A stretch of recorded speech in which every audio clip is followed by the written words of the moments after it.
में शहजादे ने अपनी पूरी जान लगाई और जिस दिन चुड़ैल नहीं आई थी वो टावर के करीब गया और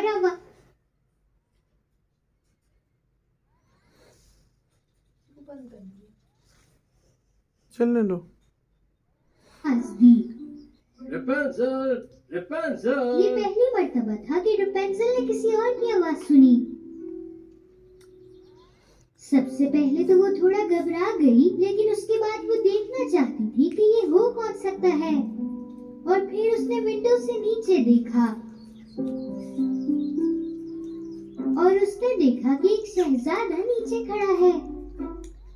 तो आप कौन हैं? और आप तो बेटा, अल्लाह हो, मैं अल्लाह शहर का हो। शहजादा हूँ। मैंने तुम्हारी आवाज सुनी है। मैं तुमसे मिलना चाहता हूँ। मैं अनजान लोगों से बात नहीं कर सकती। आप जाएं यहाँ से। मैं कोई नुकसान नहीं पहुँचाऊंगा, मेरा वादा है। मुझे ऊपर आने दो। मैं नहीं आ सकती, सीढ़ियाँ बच्चों। नहीं हैं। और बिल्कुल उसी वक्त अल्लाह रेपेंजल हो, ने देखा कि उसकी माँ आ अल्लाह रही हो। है। जल्दी करो, यहाँ से भाग जाओ, कहीं अम्मी तुम्हें ना देख ले। शहजादा जल्दी से पेड़ के पास छुप गया। जैसे ही चुड़ैल आई तो उसने आवाज दी और रेपेंजल ने अपने सुनहरे बाल नीचे फेंके। वो ऊपर चढ़ी। शहजादा वहाँ रोज आने लगा और अब वो दोनों दोस्त बन चुके थे। और अब वो जान गई थी कि शहजादा कोई नुकसान नहीं पहुंचाना चाहता और उसने अपने बाल नीचे फेंके। शहजादा उसके लंबे सुनहरे बालों पर चढ़कर ऊपर पहुंच गया। आ जाओ रेपेंजल बिट्टू, बहुत ही आ जाओ। बेताब थी। शहजादे को आ उसने जाओ, पहले आ कभी जाओ। नहीं देखा था। वो उससे थोड़ी देर तक घूरती रही। अस्सलाम तुम्हारी अम्मी ने तुम्हें यहाँ वालेकुम। कैद क्यों करके रखा हुआ है? सलाम अम्मी ने करो। मुझे कहा है कि अस्सलाम इस दुनिया में बहुत वालेकुम। बुरे-बुरे आ लोग जाओ, रहते हैं आ जाओ। और वो मुझे बचाना आ चाहते जाओ हैं। बिट्टू, आ जाओ, ये तो एक फजूल सी बात है आ जाओ। कि हर कोई बुरा है यहाँ पे। हाँ, कुछ लोग बुरे जरूर होते हैं, लेकिन इस दुनिया में बहुत से अच्छे लोग भी होते हैं। रेपेंजल शहजादा जो बोल रहा था वो सब देखना बिट्टू चाहती बेटा, थी अल्लाह हो, और वो चाहती थी कि वो पूरी अल्लाह दुनिया हो। देखे। बिट्टू, आखिर में उसने ये आ फैसला जाओ। किया कि वो यहाँ से भाग जाएंगे। आ जाओ बिट्टू, उस रात आ जाओ। जब चुड़ैल टावर की तरफ आई, उसने देखा कि रेपेंजल ने पहले ही बाल नीचे गिराए हुए हैं। बिट्टू, शायद उसने मुझे पहले ही देख लिया, इसलिए अपने अस्सलाम बाल नीचे गिरा वालेकुम। दिए। टावर पर चढ़ने के बाद वो क्या देखती है? रेपेंजल के बाल कटे हुए हैं और एक चीज से लगे हुए हैं, लेकिन रेपेंजल कहीं भी नहीं दिख रही थी। और उसी वक्त वो समझ गई कि रेपेंजल भाग चुकी है। रेपेंजल ने अपने बाल काटे और उसे एक जगह पर लगा दिए।